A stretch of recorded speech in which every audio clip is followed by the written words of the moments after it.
اللہ کہیے ایک شجر لگ گیا، والحمدللہ کہیے ایک اور شجر لگ گیا، لا الہ الا اللہ کہیے ایک اور شجر لگ گیا، اللہ اکبر کہیے ایک شجر اور لگ گیا۔ بتائیے حضرت آپ لوگ گھر جاتے ہوئے یہ تصور سے دیکھا کہ میں شجر کاٹی کرتے ہوئے جا رہا ہوں، آپ گن نہیں پائیں گے اتنی شجر آپ چلتے پھرتے لگا سکتے ہیں، گن نہیں پائیں گے کیونکہ کام بہت آسان ہے، انعام بہت بڑا ہے،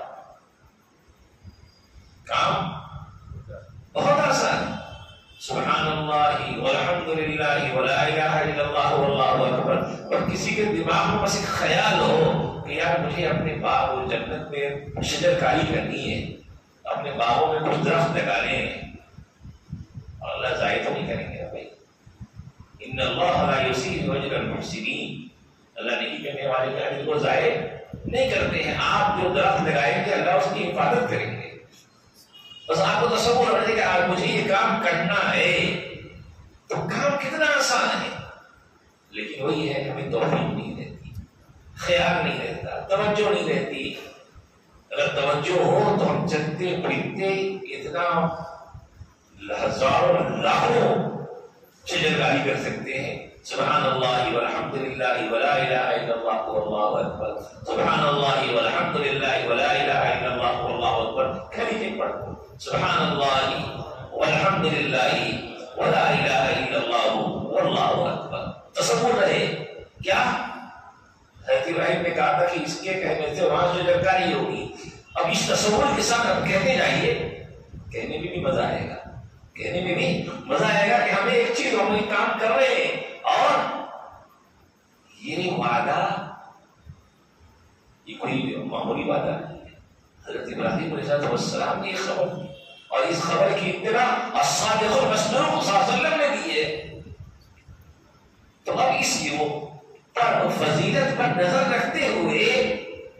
اگر ہم اس کا اہتمام کریں گے تو انعام بھی پائیں گے،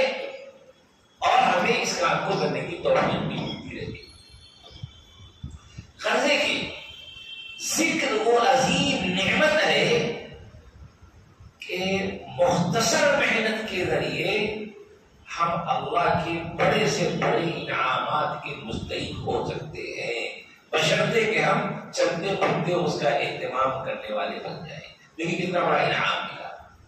اس کے بعد ایک بات ہم نے رکھی ہے، یہ ذکر ہی وہ عظیم نعمت ہے کہ اگر ہم کر رہے ہیں تو گویا کہ ہمارا دل زندہ ہے، مردہ نہیں ہے۔ نبی صلی اللہ علیہ وسلم نے فرمایا وہ شخص کی مثال جو اپنے رب کا ذکر کرتا ہے، ذکر اللہ میں مصروف رہتا ہے، اور اس شخص کی مثال جو ذکر سے غافل ہے، فرمایا میت اور حی، مردے اور زندے کی طرح ہے، کہ ذکر کرنے والا زندہ کے مانند ہے، جو ذکر سے غافل ہے وہ مردہ ہے، زمین پر چلتی پھرتی لاش ہے۔ بتائیے کتنا بڑا فرق پڑ رہا ہے۔ ہمارے آقا صلی اللہ علیہ وسلم فرما رہے ہیں ذکر کرنے والا مثل الحی ہے، زندے کے مانند ہے، ذکر سے جو غافل ہے وہ مثل المیت ہے، مردے کے مانند ہے۔ اسی طریقے سے اپنے گھروں کو بھی ذکر سے آباد کرنا چاہیے۔ نبی صلی اللہ علیہ وسلم نے فرمایا کہ جس گھر میں ذکر ہو، اس کے لیے تو بہت اہتمام نہیں کرنا ہے، بیٹھے ہیں خالی استغفر اللہ استغفر اللہ پڑھنا شروع کر دیے، لیٹنے جا رہے ہیں اذکار پڑھ کے لیٹ گئے، کھانے پینے کے اوقات میں کھانے پینے کی دعاؤں کو پڑھ لیے، بس تھوڑی سی توجہ کی وجہ سے کام بہت آسان ہے، کوئی بہت پتھر ڈھونے والا کام نہیں ہے، کوئی بہت محنت مشقت، لیکن دنیا کے دوسرے کاموں کے ساتھ بھی ہم یہ کام کر سکتے ہیں۔ استغفر اللہ کہنے میں کون سی چیز رکاوٹ ہے؟ سبحان اللہ کہنے میں کون سی چیز رکاوٹ ہے؟ بس یہ ہے کہ توفیق ملنا۔ لیکن ایک بات یاد رکھیے، توفیق ملنا بھی اللہ کی نعمت ہے، ورنہ وقت یوں ہی گزرتا رہتا ہے، توفیق نہیں ملتی ہے، اور توفیق کے چھیننے والے اعمال میں سے جس کی وجہ سے انسان سے توفیق چھنتی ہے، کئی برائیاں ہیں، لیکن ان میں ایک برائی بتاؤں، بد نظری وہ بدترین برائی ہے جس سے عبادات اور ذکر کی توفیق چھن جاتی ہے۔ بد نظری اتنی خطرناک برائی ہے کہ اس سے عبادت کی لذت اور ذکر و اذکار اور تلاوت کی توفیق چھین لی جاتی ہے، عبادات کی توفیق چھین لی جاتی ہے، کیونکہ یہ شیطان کے زہر آلود تیروں میں سے بدترین تیر ہے۔ آج عبادات سے، ذکر و اذکار سے، اعمال صالحہ سے دوری اور ان چیزوں میں مزہ کا نہ آنا، طبیعت کا نہ لگنا، اس کے پیچھے ایک اہم ترین بنیاد یہ بھی ہے کہ ہم سے بد نظری بڑے پیمانے پہ ہو رہی ہے، بلکہ اتنی بڑے پیمانے پہ ہو رہی ہے کہ ہمیں احساس بھی نہیں ہو رہا ہے کہ ہم سے بد نظری ہوئی ہے۔ ہم موبائل ہاتھ پہ لیتے ہیں تو کبھی ایڈ کے نام پہ، تو کبھی فلاں نام پہ، تو کبھی نیوز کے نام پہ، تو کبھی تفریحی چیزوں کے نام پر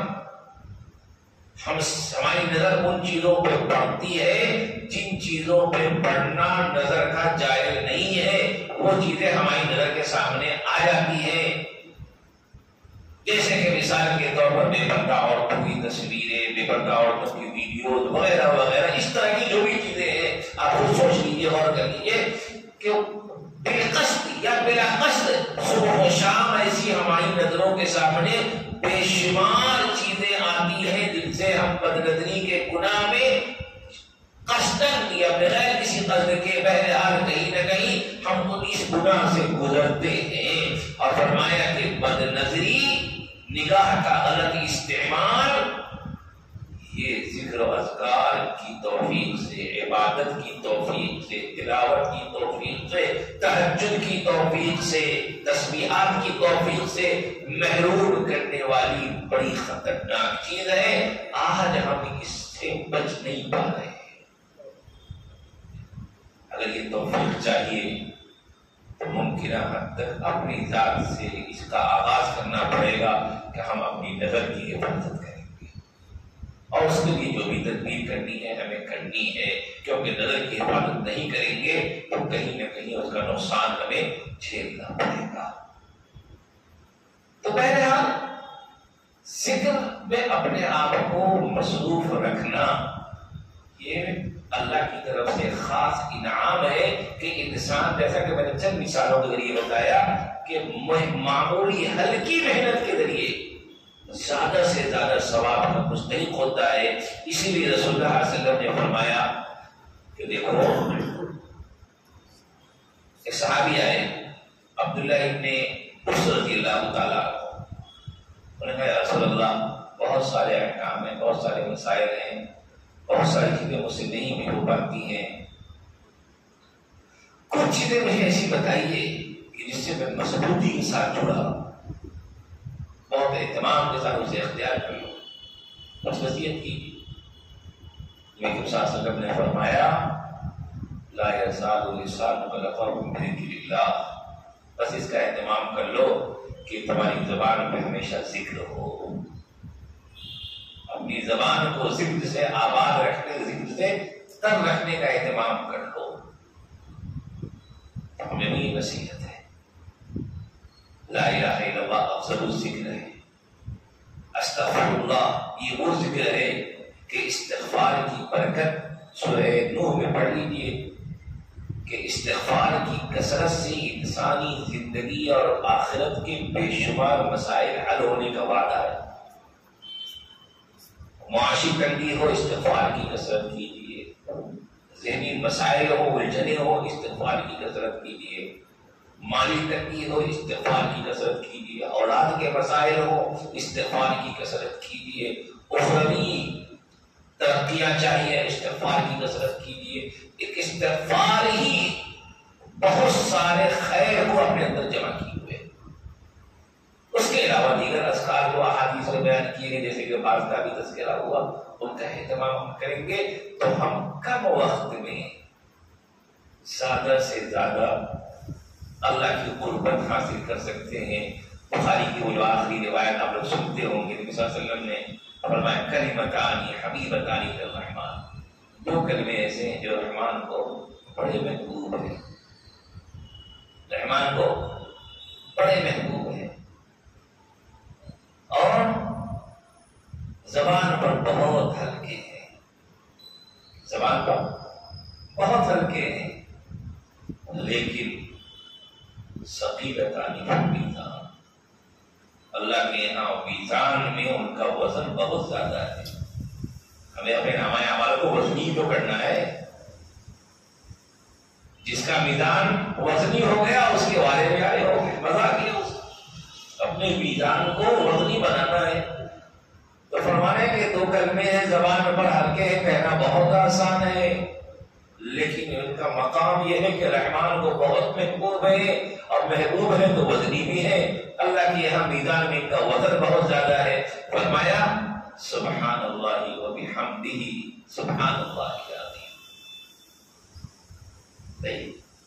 کوئی مشکل ہے کہ سبحان اللہ و بحمدہ سبحان اللہ العظیم کہہ لیجیے آپ لوگ ایک مرتبہ، سبحان اللہ و بحمدہ سبحان اللہ العظیم، سبحان اللہ و بحمدہ سبحان اللہ العظیم، سبحان اللہ و بحمدہ سبحان اللہ العظیم. بس تھوڑی سی توجہ کی ضرورت ہے. ایمانی زندگی میں توجہ کی وجہ سے بڑی تبدیلی لائی جا سکتی ہے، ورنہ غفلت میں زندگی گزر رہی ہے، اب تک گزر گئی، ایسی ہی غفلت رہی تو گزر جائے گی، ہم کچھ نہیں کر پائیں گے. اس لیے توجہ کے ساتھ ان چیزوں کو بھی اپنی زندگی کا حصہ بنائیے. اکابر کہتے ہیں کہ کم سے کم ہر مسلمان کو صبح و شام میں خاص طور پہ کچھ چیزوں کا تو ضرور اہتمام کرنا چاہیے، جیسے کہ 100 مرتبہ لا الہ الا اللہ کی تسبیح پڑھ لے، 100 مرتبہ استغفر اللہ کی تسبیح پڑھ لے، 100 مرتبہ درود شریف کی تسبیح پڑھ لے، 100 مرتبہ سبحان اللہ و بحمدہ سبحان اللہ العظیم کی تسبیح پڑھ لے.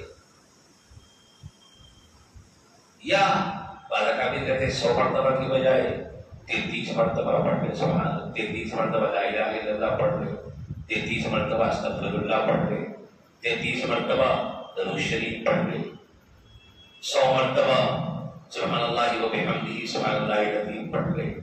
چند مرتبہ، یہ 3 مرتبہ کہا گیا لا الہ، یہ جو ہے کہ سبحان اللہ و بحمدہ عدد خلقہ ورضا نفسہ وزینۃ عرشہ ومداد کلماتہ 3 مرتبہ پڑھ لے. تو ان چیزوں کا تھوڑا سا زندگی میں ایک نظام بنا لے تو انشاءاللہ ان کی برکت سے جب دل زندہ ہوگا تو زندہ دل کی نظر اعمال صالحہ کی طرف ہوتی ہے. جب دل زندہ ہوتا ہے تو دیگر نیکیوں میں بھی دل لگنا شروع ہوتا ہے. تلاوت بھی آسان ہو جاتی، نوافل بھی آسان ہو جاتے، تہجد میں بھی آسانی پیدا ہو جاتی ہے، کیونکہ دل زندہ ہو گیا ہے اور ان چیزوں کی وجہ سے دل کا زنگ صاف ہو جاتا ہے. ہمارا دل ابھی زنگ آلود ہے، اس لیے ہمارے دل کو ان چیزوں میں مزہ نہیں آتا. وہ دل کا زنگ ہٹے گا، سارے راستے خود بخود مل جائیں گے. اللہ سے دعا ہے کہ اللہ تعالیٰ ہم تمام لوگوں کو صحیح فہم کی توفیق نصیب فرمائے. وآخر دعوانا الحمدللہ رب العالمین.